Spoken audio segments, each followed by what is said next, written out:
광야. 저는 이 광야라는 단어를 교회에서 제일 많이 들어본 것 같습니다. 인터넷에서 광야라는 단어를 찾아보면 나무 위키에 이렇게 정의하고 있더라고요. 벌판, 문학과 시의 표현으로 사용되는 단어로 기독교에서 많이 사용되는 단어이다. 그만큼 광야라는 단어는 교회에 다닌다고 하면 누구나 한 번 이상씩은 다 들어보지 않았을까 생각합니다. 광야에 관한 신앙서적도 많고요. 광야에 관한 찬양도 많습니다. 광야. 여러분들은 광야 하면 무슨 생각이 드시나요? 힘들다. 고통스럽다. 네. 광야 하면 메마르고 황량한 느낌. 그래서 힘들고 고통스러운 감정이 먼저 듭니다. 성경에서도 광야를 고통의 장소, 죽음의 장소 또는 절망의 장소로 표현하고 있습니다. 그렇게 광야는 장소를 가리키지만 동시에 우리의 특정한 경험을 가리키기도 합니다. 감정이나 관계와 연결되기도 하고 직업이나 삶의 어떤 시기와 연결을 하기도 하죠. 그래서 우리는 시련이나 아픔이 있을 때 지금 광야에 있는 것 같다라는 말을 하곤 합니다. 그런데 나 지금 광야에 있어. 또는 지금 내 삶은 광야의 삶이야 라는 말에는 어떤 의미가 담겨 있는데요. 언젠가는 벗어나야 하는 곳. 이 광야의 삶이 빨리 끝나기를 바라는 마음이 담겨 있는 거죠. 그러니까 우리는 그 누구도 광야를 긍정적인 의미로 보지 않는다는 거예요. 어쩔 수 없이 들어간 곳이라는 거죠. 그 이유가 어찌 되었건 나에게 주어진 시련이든 아니면 나에게 주어진 연단의 시간이든 어쨌든 목적은 광야에서 안전하게 나오는 것이 목적이라는 것입니다. 그렇게 고통스럽고 죽음이 가득한 절망의 장소인 광야에 들어간 인물들이 있었습니다. 정확히 말하면 광야 말고는 갈 곳이 없는 최후의 선택지로 광야를 택해야만 했던 사람들인 거죠. 성경에서 말하고 있는 그 사람들. 그런데 그들이 그렇게 광야로 찾아 들어갔는데 그곳에서 광야의 양면성을 보게 되었습니다. 광야로 들어간 성경 속의 인물들을 통해서 광야가 우리에게 주는 의미에 대해서 오늘 생각해 보려고 합니다. 광야의 의미. 그 첫 번째는 광야에서 우리는 비로소 하나님이 누구신지를 알 수 있다는 것입니다. 첫 번째 인물은 하갈입니다. 우리는 하나님이 아브라함과 한 약속을 우리는 잘 알고 있습니다. 아브라함에게 너에게 모래와 같은 이 별 같은 많은 자손들을 너에게 허락하겠다. 그 큰 그림 속에 하나의 에피소드 같은 이야기에 등장하는 그렇게 스쳐 지나가는 인물이 바로 하갈입니다. 하갈은 아브라함의 아내 사라의 몸종이었어요. 하나님께서는 아브라함과 사라에게 그 자손이 별과 같이 많을 거라고 약속하셨습니다. 그런데 문제는 아브라함과 하갈에게 자녀가 없었다는 거예요. 그래서 창세기 16장을 보면 아브라함과 사라는 그들 나름대로 해결책을 찾았습니다. 엄밀히 말하면 그들은 아주 오랫동안 하나님의 뜻을 기다렸던 거죠. 창세기 16장 3절에 보면 그들이 10년이 넘게 아기가 생기기를 기다렸다고 기록하고 있습니다. 그렇게 기다리다 결국 나름대로 해결책을 찾았는데 그 해결책이 바로 하갈이었던 거죠. 그리고 이 해결책으로 인해서 질투와 긴장과 분쟁의 이야기가 이 아브라함의 이야기 속에 나타나게 됩니다. 결국 하갈은 광야로 향하게 됐어요. 2번이나 광야에 들어갔습니다. 처음에는 스스로 도망친 거고요. 2번째는 쫓겨난 거예요. 창세기 16장 6절부터 8절에서 하갈은 사레의 학대를 이기지 못하고 도망쳤습니다. 광야로 들어간 거죠. 그리고 거기서 하나님을 만납니다. 이때는 이스마엘을 뱃속에 품고 있을 때였어요. 그리고 이후 21장 14절부터 16절을 보면 이스마엘이 컸을 때 아브라함과 사라는 하갈과 이스마엘을 쫓아내게 됩니다. 그래서 또다시 광야로 들어갔어요.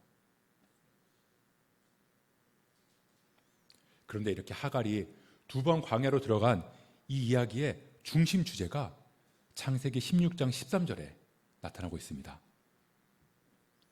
하갈이 자기에게 이르신 여호와의 이름을 나를 살피시는 하나님이라 하였으니 이는 내가 어떻게 여기서 나를 살피시는 하나님을 배웠는고 함이라. 하갈은 광야에 들어갔고 그곳에서 죽음이 눈앞에 있는 상황 속에서 비로소 살피시는 하나님을 볼 수 있었던 거죠. 다시 말해서 하나님께서 하갈이 황폐한 상황 가운데 있을 때 나타나셨고, 그로써 하갈은 참으로 자신을 돌보고 사랑해 주시는 분이 누구인지를 알 수 있었다는 것입니다. 그러니까 우리는 광야를 통해서 하나님이 우리를 살피시고 보호하시는 분이라는 것을 경험할 수 있다는 말이죠. 광야의 의미 두 번째는 광야는 죽음과 구원의 양면성을 갖고 있다는 것입니다. 두 번째 인물은 광야 하면 떠오르는 인물, 바로 모세입니다. 사람들은 여러 이유로 광야에 들어갑니다. 대부분은 선택의 여지가 없이 들어가는 경우가 대부분이죠. 하지만 가장 확실하게 생명을 살릴 곳이기에 광야를 찾는 경우가 있었습니다. 하갈은 죽음에 둘러싸여 광야로 쫓겨났지만 이 이스라엘 백성들, 하나님의 백성들은 자유를 찾기 위해서 광야로 나아갔습니다. 애굽의 종살이에서 벗어나서 홍해를 건너는 이야기는 구약 성경의 핵심적인 이야기 중 하나죠. 우리는 출애굽 이야기를 통해서 억압으로부터 벗어난 자유에 대해서, 그리고 믿음과 새로운 삶에 대해서 이야기를 합니다. 그런데 그들은 애굽을 떠나서 홍해를 건너자마자 차라리 떠나지 않았으면 더 좋았겠다고 불평을 합니다. 이스라엘 백성들은 거의 곧바로 이전의 안정적인 노예의 삶으로 되돌아가기를 바랐던 거죠. 출애굽기 16장 2절에서 3절의 말씀입니다. 이스라엘 자손 중 온 회중이 그 광야에서 모세와 아론을 원망하여 이스라엘 자손이 그들에게 이르되 우리가 애굽 땅에서 고기 가마 곁에 앉아 있던 때와 떡을 배불리 먹던 때에 여호와의 손에 죽었더라면 좋았을 것을 너희가 이 광야로 우리를 인도해내어 이 온 회중이 죽여 죽게 하는도다. 왜냐하면 광야에서 누리는 자유가, 그 자유를 이 백성들이 받아들이기가 너무 어려웠던 거죠. 때로는 광야가 우리가 받아들이기에 너무나 두려운 그런 자유를 제공하기도 합니다. 분명히 자유와 소망이 주어진 광야인데 또 다른 한편으로는 위험과 절망의 장소가 되기도 했던 거죠. 그 차이점이 뭘까요? 바로 하나님의 임재입니다. 하나님이 동행하심을 느끼느냐 못하느냐에 따라서 누군가에게는 광야가 절망의 장소가 되기도 하고 또 누군가에게는 광야가 소망의, 자유의 장소가 되기도 한다는 거죠. 우리는 동일한 사람과의 관계 또는 동일한 상황 속에서 다른 마음을 경험하곤 합니다. 예를 들어서 우리가 우리 안에 하나님이 가득하시고 우리가 은혜가 가득할 때는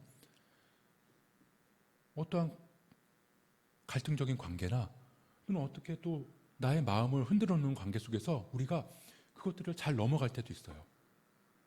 그런데 어떤 때는 내가 메마르고 척박한 마음이 들 때는 그런 감정들을 이기지 못하고 절망에 빠지기도 하고 때로는 좌절하기도 한다는 거죠.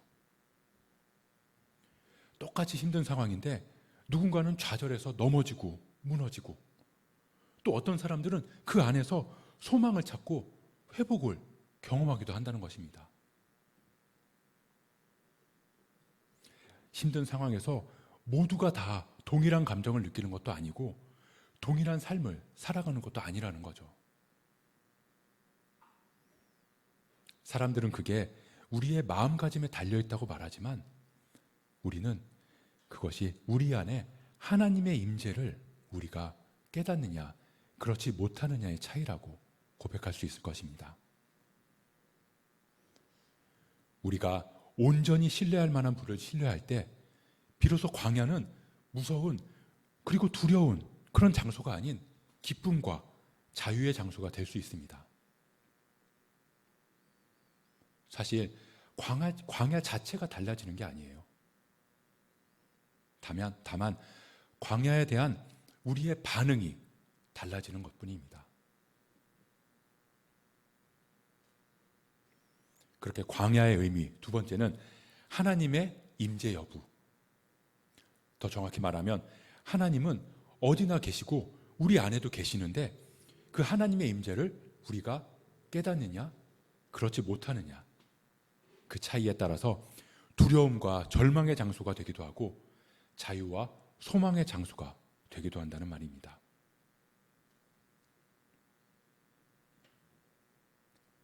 광야의 의미. 이제 세 번째는 하나님은 광야에서 우리를 먹이시고 쉬게 하신다는 것입니다. 광야로 들어간 세 번째 인물은 바로 엘리야입니다. 엘리야는 우리가 잘 알고 있어요. 바알 선지자 450명과 싸워서 이긴 선지자죠. 이스라엘의 가장 악한 왕 아합 왕 그리고 그 왕비 이세벨, 그 악명 높은 시대에 선지자로 활동했던 엘리야입니다. 아합은 바알과 아세라상을 만들어서 우상을 섬겼고 백성들 또한 왕이 세운 그 우상을 섬겼어요. 그래서 하나님은 하늘의 문을 닫으시고 비를 내리지 않으셨습니다. 가뭄이 3년이나 계속되었어요. 그렇게 가뭄이 계속되고 있는데 하나님이 엘리야한테 아합을 만나라고 하시죠. 그래서 엘리야는 아합한테 바알 선지자 450명하고 아세라 선지자 400명을 갈멜산으로 모으라고 얘기합니다. 그리고 서로의 신에게 제사해서 비를 내리게 해달라고 구하자고 얘기하죠. 어떤 신이 제단에 불을 내려주는지, 그래서 어떤 신이 진짜 신인지를 확인해 보자고 말입니다. 그리고 갈멜산에 모인 백성들에게 누가 진짜 신인지 너희들이 보고 택하라고 이야기하죠. 그때 바알 선지자들은 제단을 쌓아놓고 춤을 추고 칼로 자기 몸을 자해하면서까지 제사를 했어요. 그런데 아무 일도 일어나지 않았습니다. 그리고 엘리야가 하나님에게 구하죠. 제단 위에 송아지를 제단에 펼쳐놓고 그 위에 물까지 부으면서 하나님께 기도해요. 그랬더니 여호와의 불이 하늘로부터 내려서 번제물뿐만 아니라 나무랑 돌, 흙, 그리고 그 주변에 있는 물까지 다 말려버렸어요. 그래서 다들 여호와가 하나님임을 알게 되었습니다. 그리고 백성들은 바알 선지자를 잡았고 그래서 엘리야는 그 바알 선지자를 모두 다 죽였습니다. 근데 그 소식을 듣고 아세라가 엘리야를 죽이겠다고 달려들었습니다. 그래서 엘리야는 광야로 피신했어요. 목숨을 건지기 위해서 도망친 겁니다. 엘리야는 큰 승리를 거둔 후에 곧바로 절망에 빠져버린 거죠. 스스로 무너진 상태가 되었습니다. 그래서 엘리야는 그렇게 광야로 들어가서 죽기를 구했어요.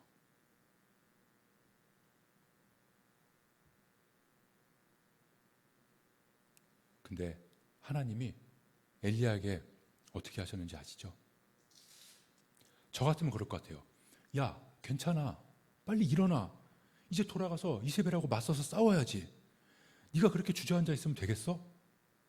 라고 얘기를 할 것 같은데 하나님은 엘리야에게 그렇게 말씀하지 않으세요. 뭐라고 말씀하셨을까요? 열왕기상 19장 5절부터 6절의 말씀입니다. 로뎀나무 아래에 누워서 자더니 엘리야가 로뎀나무 아래로 피해서 누워서 자고 있었어요. 천사가 굴을 어루만지며 그에게 이르되 일어나서 먹으라 하는지라. 본즉 머리맡에 숯불과 구운 떡과 한 병 물이 있더라. 이에 먹고 마시고 다시 누웠더니. 엘리야가 다 지쳐서 절망에 빠져서 스스로 무너져서 로뎀나무 아래에서 누워 있었어요. 그런데 하나님이 천사를 지켜서 떡과 물을 갖다 주고 쉬게 하고 먹이고 재우셨다는 겁니다. 아무 말씀도 하지 않으셨어요. 그저 먹을 것을 보내주시고 쉬게 내버려 주셨습니다. 우리는 삶에서 광야를 경험할 때 빨리 이 힘든 상황을 벗어나기 위해서 방안을 모색하기도 하고 헤쳐나가기 위해서 발버둥을 칠지 모릅니다. 그런데 하나님은 광야로 들어간 우리가 충분히 쉬고 회복되기를 바라실 때가 있다는 거죠. 엘리야는 지치고 암울해서 황량한 광야로 도망쳤고 그렇게 비참하지만 차라리 쉬운 그리고 편하게 죽음을 택했지만 그래서 엘리야는 자기가 그 광야 속에서 죽기를 바랬지만 오히려 그 광야 안에서 자신이 가야 할 곳을 더 정확하게 발견하고 찾게 된 거라는 것입니다. 광야가 엘리야에게 몸과 영혼의 회복을 가져다 두었기 때문입니다. 우리는 어쩔 수 없는 상황 속에서 광야로 들어가지만 그 안에서 하나님께서 우리를 향해 예비하신 그리고 준비하신 그 회복이 있음을 깨달아야 합니다. 우리의 몸과 영혼의 회복이 필요하다는 신호가 되기도 한다는 거죠. 그래서 엘리야는 충분히 쉬고 회복되고 그러고 나서야 비로소 하나님의 사명을 감당하는 자리로 나아갈 수 있었던 것입니다. 광야로 들어간 사람들, 하갈, 모세, 엘리야. 그들을 통해 광야는 말하고 있어요. 첫째, 광야는 우리를 살피시는 하나님을 경험하는 곳이다. 둘째, 광야는 하나님의 임재를 깨달을 때 우리에게 소망의 장소가 된다. 그리고 세 번째, 광야는 우리에게 우리의 몸과 영혼을 회복시키고 쉼을 줄 수 있는 곳이다. 마지막으로 오늘 본문인 예레미야를 보겠습니다. 예레미야에서 광야에 대한 아주 핵심적인 의미가 담겨 있습니다. 31장 2절에서 3절 말씀인데요. 여호와께서 이같이 말씀하시니라. 칼에서 벗어난 백성이 광야에서 은혜를 입었나니 곧 내가 이스라엘로 안식을 얻게 하러 갈 때에라. 옛적에 여호와께서 나에게 나타나사 내가 영원한 사랑으로 너를 사랑하기에 인자함으로 너를 이끌었다 하였노라. 백성들이 광야에서 은혜를 입었나니, 하나님의 백성들이 광야에서 하나님의 은혜를 경험했다는 것입니다. 그들은 모두가 다 하나님의 은혜를 경험했습니다. 그리고 그 은혜로 하나님의 백성들을 변함없는 영원한 사랑과 인자하심으로 이끄시고 동행하신 하나님을 경험할 수 있었습니다. 처음 나누었던 것처럼 광야하면 떠오르는 의미는 힘들다, 고통스럽다, 메마르고 황량한 느낌, 그래서 힘들고 고통스러운 이미지입니다. 하지만 그런 광야가 우리에게는 하나님의 은혜가 되기도 한다는 거죠. 우리가 일상에서 아무 문제 없이, 아무 걱정 없이 평탄한 삶을 살아가는 것도 하나님의 은혜라고 말할 수 있습니다. 하지만 그 안에서 우리를 살피시는 하나님, 우리를 회복시키시는 하나님의 은혜, 그 임재를 경험하기는 어쩌면 쉽지 않을 수도 있다는 것입니다. 우리는 어쩔 수 없는 상황에서 광야로 들어간다고 생각해요. 그리고 최대한 빨리 그 광야에서 탈출해 나오기를 꿈꿉니다. 고난과 고통을 최소한으로 겪기를 바라면서 말이죠. 하지만 오늘 말씀에서처럼 광야는 우리를 향한 하나님의 영원한 사랑과 인자하심으로 그렇게 우리에게 주어진 하나님의 은혜임을 우리가 기억했으면 좋겠습니다. 그리고 그 은혜가 진짜 은혜가 되기 위해서 우리는 우리와 함께 하시는 하나님의 임재를 깨달아야 할 것입니다. 하나님의 은혜의 선물, 그것이 우리에게 주어진 광야의 의미입니다.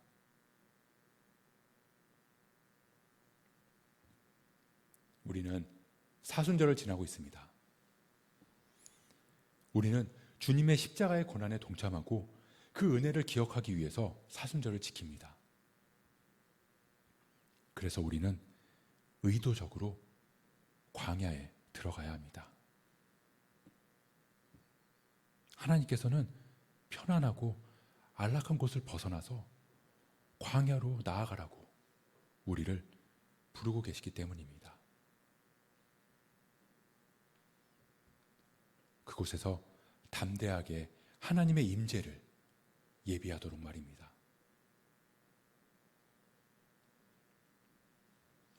사순절은 하나님의 변함없는 사랑의 빛을 광야로, 가장 황량한 곳으로 우리가 가지고 가서 세상 속에서 하나님이 우리와 함께 하신다는 그 은혜를 선포하는 그런 선지자로 우리를 부르시는 시간입니다. 우리가 이 사순절의 기간에 그 소명의 자리로 나아가기를 소원합니다.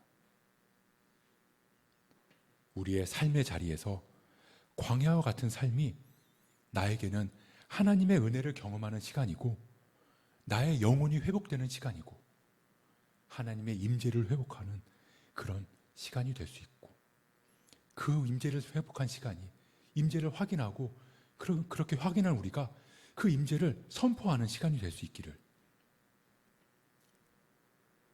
그렇게 하나님이 우리와 함께 하심을 경험할 수 있기를 주님의 이름으로 축복합니다.